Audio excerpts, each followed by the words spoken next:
আজকে সালমানের জন্মদিন। কিছু কথা বলতে খুব ইচ্ছা করে। সালমানের সাথে ডাইরেক্টলি একদম কথোপকথন কিছুক্ষণ, তারপর কিছুক্ষণের মধ্যেই বন্ধু হয়ে যাওয়াটা হচ্ছে কেয়ামতের প্রথম রেকর্ডিংয়ের সময়। আর ওকে আমি এমনি আগের থেকে চিনতাম, বিকজ ও র্যাম্প মডেল এর সাথে রিলেটেড ছিল। নোবেল, পল্লব এদেরও বন্ধু, ওই থ্রু দিয়ে আমাদের বন্ধু। কিন্তু প্রথম মানে ওর সাথে আমার কথা একদম ইন্টিমেটভাবে হয় শ্রুতি স্টুডিওতে, কেয়ামতের গান যেদিন রেকর্ড হচ্ছে সেদিন। আমার মনে হয় যে ও নিজের জন্মদিনই ও ঠিকঠাক মতো পালন করেছে কিনা সেটা নিয়ে সন্দেহ আছে, ক্যারিয়ারে ব্যস্ত হয়ে যাওয়ার পরে। হি ওয়াজ এক্সট্রিমলি বিজি। আর হয়তো এরকম হয়েছে ওর শুটিং সেটে, হয়তো ওর জন্মদিন পালন করা হয়েছে, কিন্তু আমরা একসাথে এই কাজটা কখনো করিনি। আমার মনে হয় ইট ইট ওয়াজ আ ম্যাটার অফ লাক। সালমানেরও প্রথম ছবি, আমারও প্রথম প্লেব্যাক রিলিজ। তো এই সব কিছু মিলিয়ে আমার টোনটাও একটু ফ্যাসফ্যাসা, সালমানের টোনটাও একটু ফ্যাসফ্যাসা, যেটাকে একটু ভদ্র ভাষায় বললে হাসকে বলতে হবে। এই দুটো মিলিয়ে আসলে জনগণ ভেবেই নিয়েছিল যে ওটা আমার গলা না, ওটা সালমানেরই গলা। আমার সাথে সালমানের দেখা হতো আসলে কাজের ক্ষেত্রেই।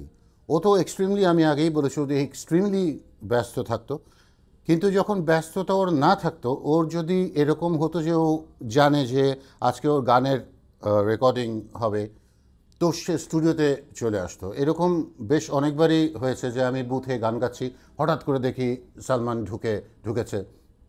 মাঝে মাঝেও ডিসকাস করতো যে আচ্ছা দোস্ত, এই জিনিসটা এইভাবে না করে ওইভাবে যদি করা যায়। আমি আবার মাঝে মাঝে বলতাম, দোস্ত থাক, যেটা ডিরেক্টর দিয়েছে ওভাবেই করো, ওটাই ভালো হবে।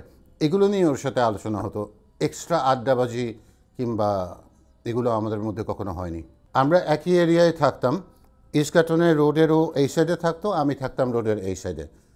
তো রাত্রেবেলায় আমারও কাজকর্ম শেষ করার পর আমরা বন্ধুবান্ধব নিয়ে আড্ডা যখন দিতাম, তখন মাঝে মাঝে দেখতাম যে সালমান আমাদের গলিটার সামনের থেকে ওর গাড়িটা ক্রেসিডা চালাতো।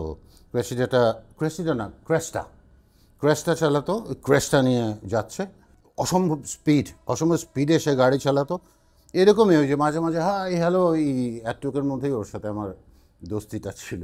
সালমান চলে গেছে, 29 বছর হয়েছে, কিন্তু ওর যে ক্রেজটা ও তৈরি করে গেছিল, সেই ক্রেজটা কিন্তু এক ফোঁটাও কমেনি, বরং সেই ক্রেজটা কিন্তু বেড়েছে আরও, এবং দিনকে দিন বেড়েই যাচ্ছে।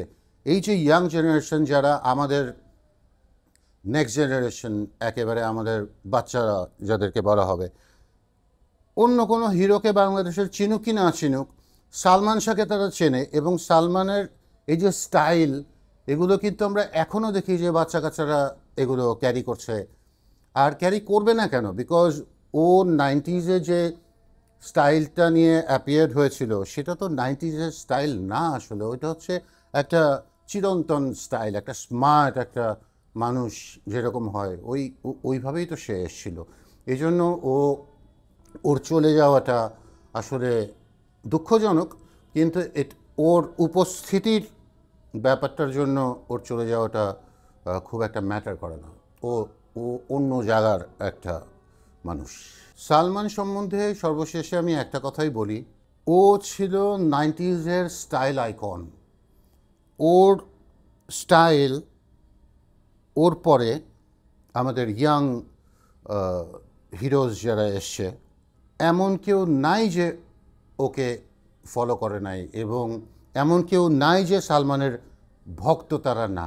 সবাই সালমানকে ভালোবাসে, এবং সালমানকে তারা আমাদের এই যে সমসাময়িক হিরোদের কথা বলছি, প্রত্যেকটা বাচ্চা সালমানকে একদম এত সুন্দর একটা জায়গায় উঠিয়ে রেখেছে যে সালমান আমাদের ছেড়ে যে কখনো চলে যাবে কিংবা ওর স্মৃতি কখনো ম্লান হবে, এটার কোনো আসলে পসিবিলিটিই নাই। সালমান আজীবন থাকবে যতদিন আমাদের বাংলা সংস্কৃতি আছে।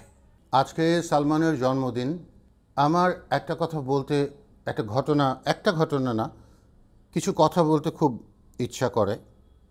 আমি দেশে বিদেশে গান গাইতে তো বহু জায়গায় যাওয়া হয়।